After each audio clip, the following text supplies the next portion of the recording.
So I'm sure that you may have noticed that recently, probably a little further than recently, because I've been procrastinating this because I keep wanting to finish the rearranging and then things come up and they not happen, and I'm going to go ahead and do this now.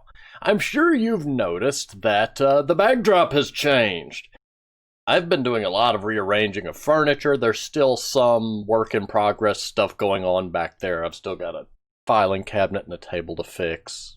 That won't be on screen, but it'll affect where some things are. There's still a chair over there and like a sweepy handle thing that you can kind of see because I turned the camera on wide for the video log. But as you can see, new backdrop. Don't know if it's really affected anything sound-wise, but I have changed the orientation and part of the room that the entire computer setup is in. It's actually nice. I've got a fancy chair now, and it does like glide rocker things. It's a weird computer chair. It's very nice, but if you see me randomly run back and forth during a game, you'll know what's happening. I'm not just having a meltdown. I've actually for about almost let's just say for many, many years I've been using the corner of a sectional sofa as a computer chair, and I'm quite fond of that chair. But it's nice to be in a different part of the room, different chair, different setup, a better background, a nice closet that will be for computer storage, and then the other closet for other things. And then anyway, basically that's why there's been a backdrop change. And why some other things look a little different. And I'm assuming there's not a big sound difference because there's not a huge difference in the acoustics. It's technically the same room. Just in the other case, I was all the way back in a corner, so there was a wall right behind me and a wall right to my left. And now there's a wall to my right, but I can stretch my arm out and still not touch it, which is quite a feat given that I'm very tall. And then the wall behind me, which is even further away. So, acoustically speaking, I have a lot more opening around me for the sounds to do the things, and microphone, which I really don't think it does it enough to be detectable, but it's nice. It's nice being able to rotate and, do things, and, getting the room cleaned up. It's been a long time coming. There's a lot of reorganization and stuff going on. But that's why there's been a random change in scenery. And there's not really a lot more news to go with that, aside from just a general reminder. The Discord chat is still there. There should be a link in the channel banner, although YouTube is weird. And ever since they've changed their system, even though I tell it to show all 3 links, for some reason it only generally wants to show the Twitter link. But there's supposed to be a link there to the Discord server, to the Twitter, and to the Patreon page. But for some reason, I only see the Twitter link, so I don't know if that's a thing for other people.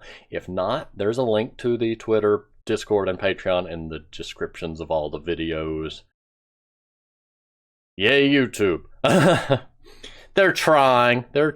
They are developing and adding and, updating things as they go. But point being, the main benefits of the Discord server is, of course, you can, at the beginning of each week, see a preview of what videos will be coming out for that week, chat and discuss with other random game devs and friends and whatnot. There is also, it makes it easier to do game suggestions and collaborations and whatnot. The Twitter, of course, is there. I'm not super active when it comes to tweets, but, I like having it. It's nice. And, of course, the Patreon, if you would like to help support the channel in any way. Because, let's face it, I don't get paid for this. Made about 40 cents off YouTube this month. Too bad they don't tell you until after you start, even after you start monetizing, they don't tell you. But there's a $100 minimum on cash outs, so when you only make a few cents here and there off monetization, don't get your hopes up. Because you cannot withdraw the money until you make $100. I really feel like YouTube could do a better job to be upfront with people about that so that smaller channels wouldn't be so excited to get to be monetized. and then still have to go find out about it through a third-party site because Google doesn't directly tell you, and you just think you're going nuts because you can't find the withdraw button.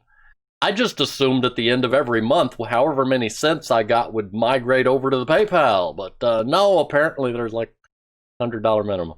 Anyway, that's not a complaint, that's a ramble. You know me, I ramble a lot.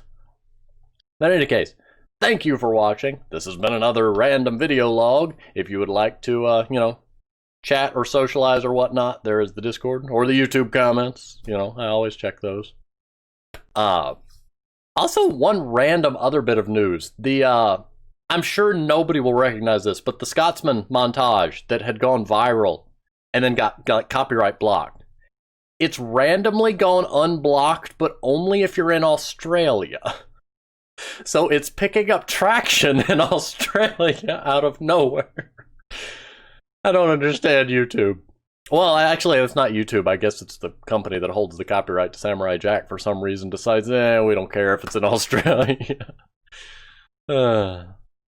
It's a weird world. It's 2020. What do I expect? Anyway, this has been an random and interesting video log. Interesting and interestingness is subjective. But thank you for watching, and I will see you on the next video.